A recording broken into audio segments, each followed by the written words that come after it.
Assalamualaikum warahmatullahi wabarakatuh. Perkenalkan, nama saya Wildan Mukmin dengan NPM 2317051080. Di sini saya akan membahas tentang program dan set instruksi. Jadi saya bahas dulu ya tujuan presentasi kali ini. Yang pertama itu memahami program dalam eksekusi tugas komputer. Kedua, mendalami konsep dan pentingnya set instruksi dalam proses komputasi. Nah, jadi apa aja sih yang akan dibahas di kali ini ya. Jadi saya akan membahas definisi program, terus definisi set instruksi, komponen set instruksi, terus contoh instruksi, dan yang terakhir rujukan instruksi. Kayaknya nggak perlu kita bahas sih. Nah, jadi kita coba pelajari lebih dalam ya tentang program dan set instruksi. Jadi definisi program itu sendiri, sebuah program adalah serangkaian instruksi yang dirancang untuk menjalankan tugas tertentu pada komputer. Jadi program itu serangkaian instruksi ya yang dirancang untuk menjalankan tugas. Nah, program juga dapat berupa perangkat lunak seperti aplikasi atau sistem operasi. Ya, kalau perangkat lunak tuh seperti aplikasi-aplikasi lainnya. Kalau sistem operasi itu kayak Linux dan Windows contohnya. Nah, ini dia contoh program. Jadi aplikasi program yang dibutuhkan untuk menjalankan tugas spesifik seperti pengolahan kata kayak Microsoft Word gitu, Crossword, terus peneditan gambar atau ya Adobe Photoshop, kemudian browsing web seperti Google Chrome atau ya Firefox ya, Mozilla. Kemudian yang sistem operasi ini yang seperti disebutkan tadi, yaitu program yang mengelola sumber daya komputer dan menyediakan layanan-layanan dasar seperti kepada aplikasi kayak Windows, Mac OS, Linux, dan turunan-turunan lainnya juga masih banyak sebenarnya. Nah, kemudian peran program itu sendiri dalam komputasi. Jadi program adalah otak dari komputer ya, yang memberikan instruksi kepada prosesor untuk melakukan tugas tertentu. Tanpa program, komputer gak bisa jalan lah, bisa melakukan apapun. Jadi kenapa sih kita harus paham ya tentang program itu?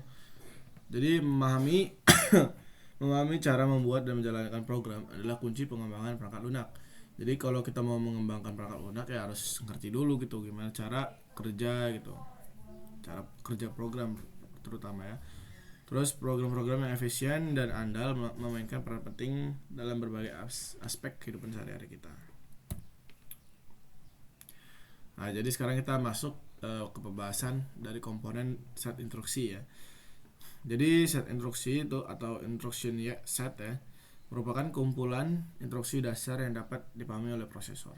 Setiap instruksi memberikan operasi khusus yang dapat dilakukan oleh prosesor. Nah, jadi kita lihat nih coba ya komponen utama dari set instruksi. Yang pertama itu ada instruksi aritmatika yang seperti kita bahas di video-video lalu. Itu ada kayak penjumlahan, pengurangan, perkalian, dan pembagian. Atau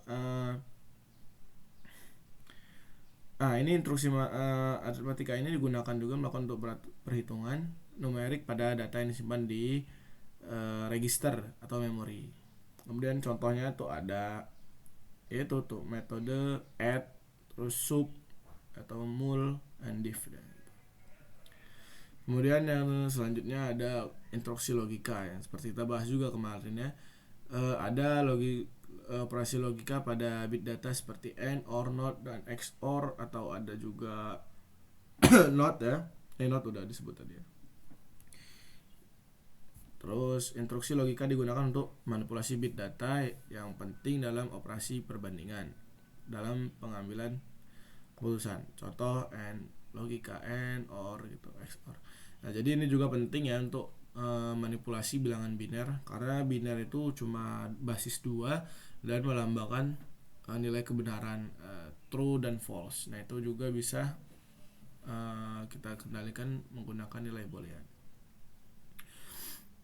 Kemudian instruksi pemindahan data.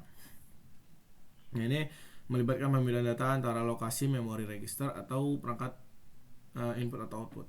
Kemudian instruksi pemindahan data digunakan untuk mengambil data dan memori, menyimpannya kembali setelah pemrosesan atau memindahkan data antara perangkat. Contohnya move itu ya, metodenya move atau load terus stored. Kemudian selanjutnya instruksi control.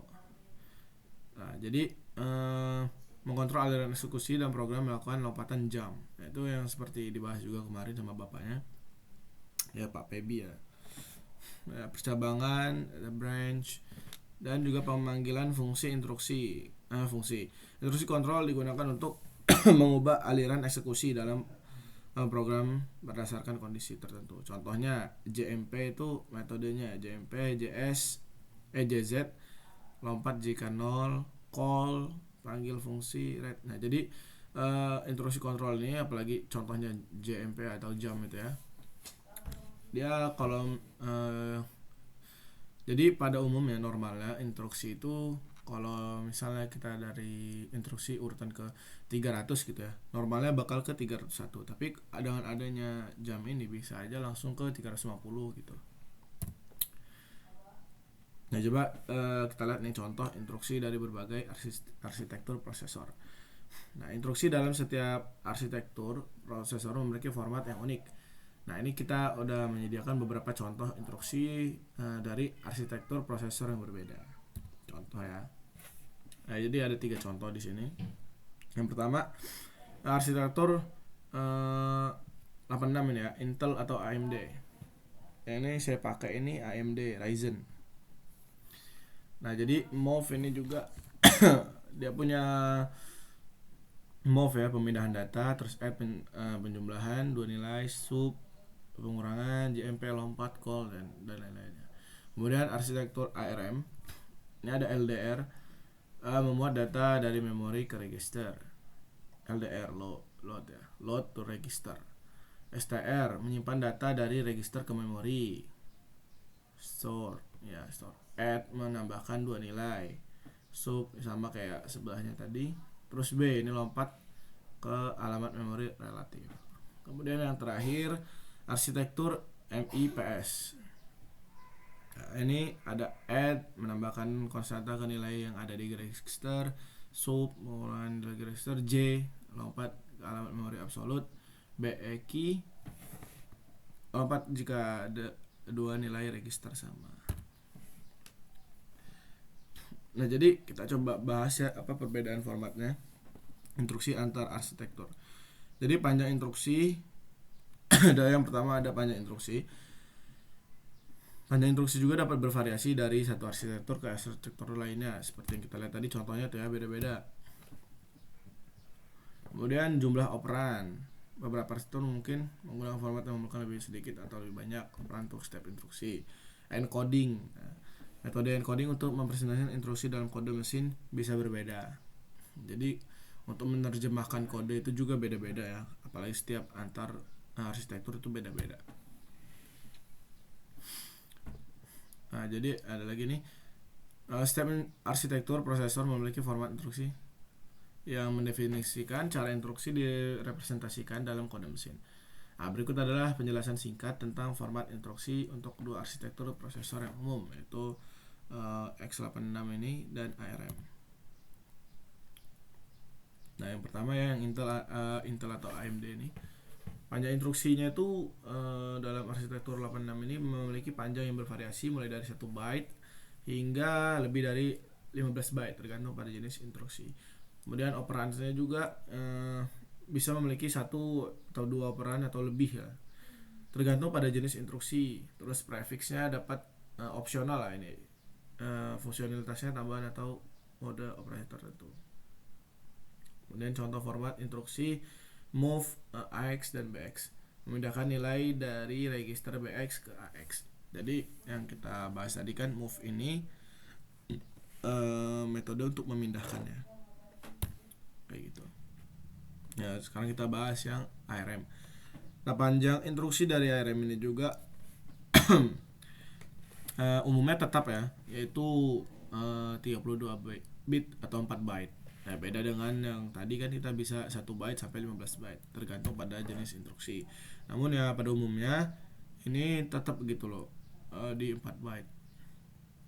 Kemudian operands untuk ARM ini menggunakan format yang terstruktur dengan jumlah operan yang tetap untuk sistem instruksi. Kemudian encodingnya, ARM dienkripsi dalam format yang sangat terstruktur dengan setiap bit yang ditentukan untuk tujuan tertentu.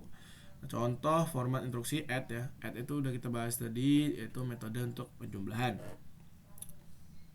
Nah, ini kalau kita lihat di sini menambahkan nilai dari register R1 dan R2 dan menyimpan hasilnya di register 0. Jadi bacanya dari add ini metodenya. Kemudian R1 R2 ini ditambahkan lalu disimpan ke R0 kayak gitu. Nah, jadi kesimpulannya ya, pemahaman yang kuat tentang program dan set instruksi merupakan inti dari ilmu komputer. Nah, dan pengembangan perangkat lunak, dengan menguasai konsep ini, kita dapat membangun aplikasi yang efisien, andal, dan inovatif. Ya, mungkin itu saja dari saya. Sekian, terima kasih. Wassalamualaikum warahmatullahi wabarakatuh.